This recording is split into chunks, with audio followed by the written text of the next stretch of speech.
અક્ષર જયારે પહેલી વખત મને ખબર છે કે દરેક ગુજરાતના ક્રિકેટર, કારણ કે હું બહુ બધા ક્રિકેટર સાથે વાત કરતો હોઉં છું, તો એ લોકો સૌથી પહેલા જયારે છે ને યંગ ક્રિકેટર્સ હોય, એટલે જયારે 16, 17, 18, 19, 20 વર્ષે કામ કરતા હોય, તો ત્યારે પહેલી વખત જયારે આમ સ્પીચ આપવાની હોય ને ટીવીના સામે, તો થોડી ફફડતી હોય, કારણ કે સામે હર્ષા ભોગલે કે એવું કંઈ હોય તો અંગ્રેજીમાં પૂછે કે we are very young gentleman over here, you var great on the field today, how does it feel for your first 50 on the field? તો એવું ત્યારે તમે પહેલી વખત જયારે ઇંગ્લિશમાં બોલ્યા હશો તો આમ થોડા અટવાયા હતા કે નતા અટવાયા, કેવું હતું?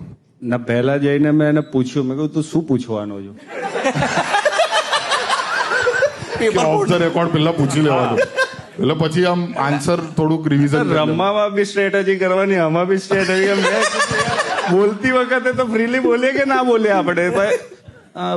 મેં કીધું તું કયા કયા સવાલ પૂછે? એને કીધું 3 સવાલ પૂછીશ. એટલે પછી એને જ કીધું કે તને કેવું લાગ્યું, એટલે પછી મેં ગોઠવી દીધું.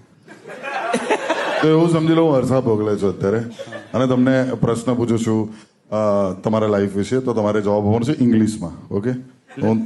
પણ હું એ જ કહું છું, હું આઈપીએલમાં ઇંગ્લિશ નહીં બોલતો તો અહીંયા કેમ બોલું ગુજરાતીમાં? અરે યાર